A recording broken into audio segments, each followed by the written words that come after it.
Welcome back to our YouTube channel study with K tutorial. आज के इस video में हम लोग देखेंगे सातवाहन राजवंश के बारे में।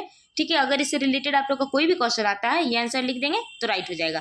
ठीक है, और वीडियो को आप लोग लास्ट तक जरूर देखिएगा। मैं लास्ट में ये भी बताऊंगी कि आप लोग का रिजल्ट कब तक आएगा और एग्जाम डेट क्या रहेगा, कि एग्जाम आप लोग का कब तक होने की संभावना है। पहला देखते हैं परिचय। सातवाहन राजवंश प्राचीन भारत का एक बेहद महत्वपूर्ण और शक्तिशाली साम्राज्य था, जिसने मौर्य वंश के पतन के बाद लगभग पहली शताब्दी ईसा पूर्व से तीसरी शताब्दी ईसा पूर्व तक भारत पर राज्य किया। ठीक है, तो जो सातवाहन राजवंश था वह प्राचीन भारत का बहुत ही महत्वपूर्ण और शक्तिशाली साम्राज्य था, जिसने मौर्य वंश के पतन के बाद सातवाहन राजवंश का शुरुआत हुआ था और यह पहली शताब्दी ईसा पूर्व से लेकर के तीसरी शताब्दी ईसा पूर्व तक भारत पर राज्य किया था। इसका प्रमुख शासन दक्षिण मध्य भारत के दक्कन क्षेत्र में फैला था, जिसमें आज का महाराष्ट्र, आंध्र प्रदेश और तेलंगाना जैसा राज्य शामिल है। इस राजवंश की सबसे बड़ी खूबी यह थी कि इन्होंने उत्तर भारत और दक्षिण भारत के बीच का व्यापार और संस्कृति को जोड़कर एक मजबूत पुल का काम किया। ठीक है, तो इस राजवंश के जो राजा थे उन्होंने उत्तर भारत और दक्षिण भारत के बीच का व्यापार और संस्कृति को जोड़ के रखा था। ठीक है, हमारे प्राचीन हिंदू पुराणों में इस वीर राजवंश के राजाओं को आंध्र या आंध्रवृत के नाम से पुकारा गया है। ठीक है, तो हिंदू पुराणों में राजवंश के राजाओं को आंध्र या आंध्रवृत के नाम से पुकारा गया है। ठीक है, नेक्स्ट देखेंगे राजवंश के प्रमुख राजा।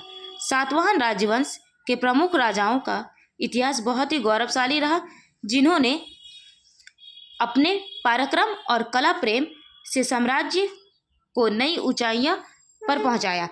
इस वंश के न्यू राजा सिमुक ने मौर्य और कानव वंश के पतन के बाद रखी थी। ठीक है, तो इस वंश के जो पहले राजा थे वे सिमुक थे।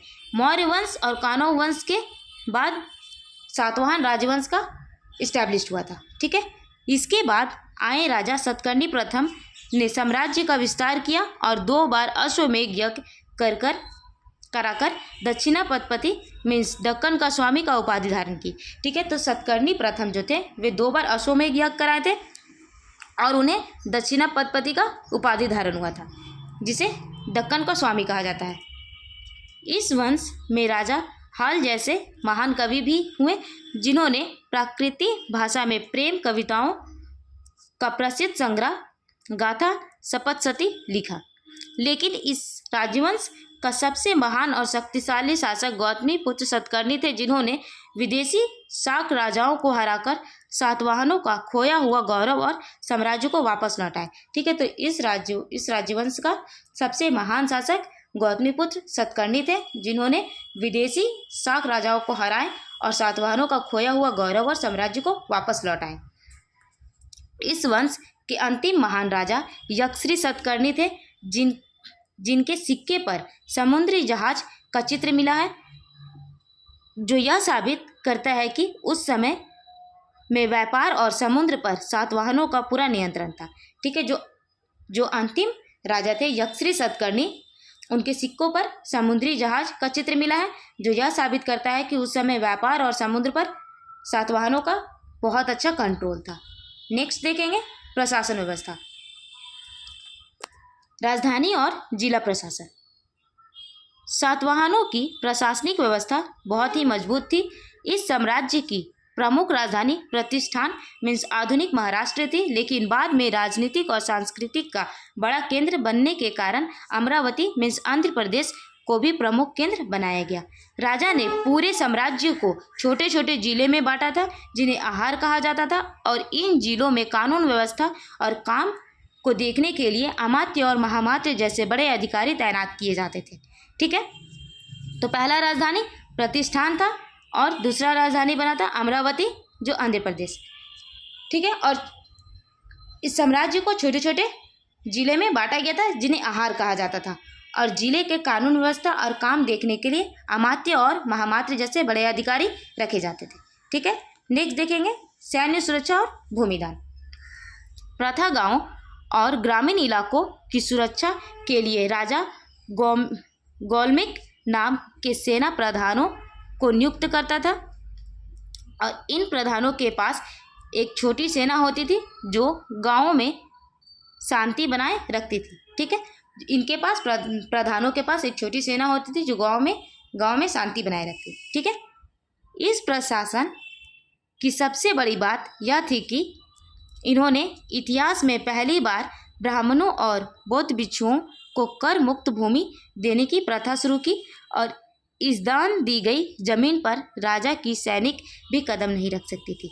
ठीक है, तो इस राजवंश में पहली बार ब्राह्मण और बौद्ध भिक्षुओं को फ्री में भूमि दान देने की प्रथा शुरू की गई थी। ठीक है, और दान दी गई जमीन पर राजा की जो सैनिक होती थी वह कदम नहीं रख सकती थी। ठीक है, उस पर कोई अधिकार नहीं होता था राजा का या राजा का सैनिक का। नेक्स्ट देखेंगे सामाजिक और आर्थिक जीवन। सातवाहन काल में सामाजिक और आर्थिक जीवन बेहद समृद्ध और अनोखा था, जिसने साम्राज्य को एक अलग पहचान दी। समाज में महिलाओं को बहुत ऊंचा स्थान प्राप्त था, जिसका सबसे बड़ा सबूत यह है कि राजा अपने नाम के आगे अपनी माता का नाम लगाते थे, जैसे गौतमी पुत्र या विशिष्ट पुत्र। हालांकि शासक की गद्दी हमेशा बेटे को ही मिलती थी। ठीक है, तो उस टाइम पे महिलाओं का काफ़ी रिस्पेक्ट था। ठीक है, काफ़ी ऊंचा स्थान था। राजा अपने नाम के आगे अपनी माता का नाम लगाते थे। ठीक है, जैसे गौतमी पुत्र सतकर्णी। ठीक है, पर जो गद्दी होता था वह हमेशा बेटे को ही मिलता था। ठीक है, अगर आर्थिक व्यवस्था की बात करें तो इस काल में व्यापार अपने चरम पर थी। विशेषकर रोम के साथ समुद्री व्यापार बहुत ज़्यादा बढ़ गया था, जिसके कारण बैरीगाजा और कल्याण जैसे प्रमुख बंदरगाह का इस्तेमाल किया जाता था। ठीक है, जो रोम के साथ समुद्री व्यापार था वह काफ़ी ज़्यादा बढ़ गया था, जिस कारण से बैरीगाजा और कल्याण जैसे बंदरगाहों का इस्तेमाल किया जाता था। ठीक है, इस व्यापार को आसान बनाने के लिए सातवाहनों ने सोने के सिक्के नहीं बल्कि शीशे, तांबे और प्लेटिन के सिक्के भारी मात्रा में जारी किए। इसके अलावा उस समय व्यापार और शिल्पकारों के अपने मजबूत संगठन होती थी, जिन्हें श्रेणी कहा जाता था, और ये श्रेणी आम जनता के लिए बैंक की तरह पैसे सुरक्षित रखना और ब्याज देने का काम भी करती थी। ठीक है, तो सातवाहनों ने सोने के सिक्के जारी नहीं किए थे बल्कि शीशे, तांबे और प्लेटिन के सिक्के जारी किए थे। ठीक है, और व्यापार और शिल्पकारों का संगठन काफ़ी मजबूत था, जिन्हें श्रेणी कहा जाता था, और श्रेणी आम जनता के लिए बैंक की तरह होती थी, जो पैसा सुरक्षित करती थी और साथ ही ब्याज देने का भी काम करती थी। ठीक है, नेक्स्ट देखेंगे सातवाहन वंश का पतन का कारण। अंतिम महान राजा यक्षश्री सतकर्णी के बाद आने वाले कमजोर राजा थे, जो इतने बड़े साम्राज्य को संभाल नहीं पाए।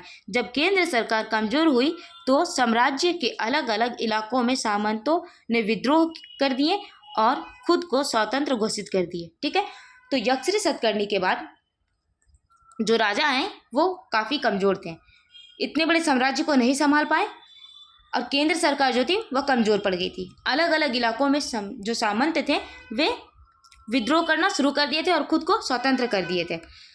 इसके बाद पड़ोसी राज्यों के दबाव और बाहरी आक्रमणों ने इस वंश को और भी कमज़ोर कर दिया। नतीजा यह हुआ कि तीसरे शताब्दी की शुरुआत में ही विशाल साम्राज्य पूरी तरह बिखर गई और इसके जगह इक्ष्वाकु और आभीर और वाकाटका जैसे नए राजवंश आ गए थे। ठीक है, तो यह राजवंश कमज़ोर पड़ गया था, बाहरी आक्रमणों के कारण और भी कमज़ोर पड़ गया था, जिस कारण से तीसरी शताब्दी ईसा पूर्व में इसका डिक्लाइन हो जाता है। ठीक है, नेक्स्ट देखेंगे निष्कर्ष। सातवाहन राजवंश का समय प्राचीन भारत का एक बहुत ही गौरवशाली और सुनहरा दौर रहा। मौर्य साम्राज्य के खत्म होने के बाद उन्होंने भारत के एक बहुत बड़े हिस्से को बिखरने से बचाया और पूरे दक्कन क्षेत्र को सुख शांति बनाए रखी। सातवाहनों के राजा में दक्षिण भारत का व्यापार, कला और संस्कृति पूरी दुनिया में प्रसिद्ध है। समाज में महिलाओं को दिया गया बड़ा सम्मान, इतिहास में पहली बार भूमि दान देने की अनोखा शुरुआत और अमरावती स्तूप की शानदार मूर्तिकला आज भी भारतीय इतिहास में सातवाहन राजवंश को हमेशा के लिए अमर बनाती है। ठीक है, तो सातवाहन राजवंश में जो महिलाओं को रिस्पेक्ट दिया गया, भूमि दान देने की प्रथा पहली बार यहीं से शुरू हुई और अमरावती स्तूप की शानदार मूर्तिकला आज भी भारतीय इतिहास को सातवाहन राजवंश के लिए हमेशा के लिए अमर बनाती है। ठीक है, आज के इस वीडियो में हम लोग सातवाहन राजवंश देखें।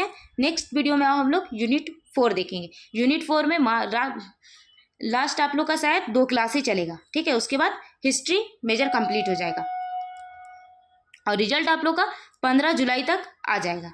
ठीक है, एग्ज़ाम आप लोग का लास्ट वीक ऑफ अगस्त होगा। ठीक है, या फिर फर्स्ट वीक ऑफ सितंबर।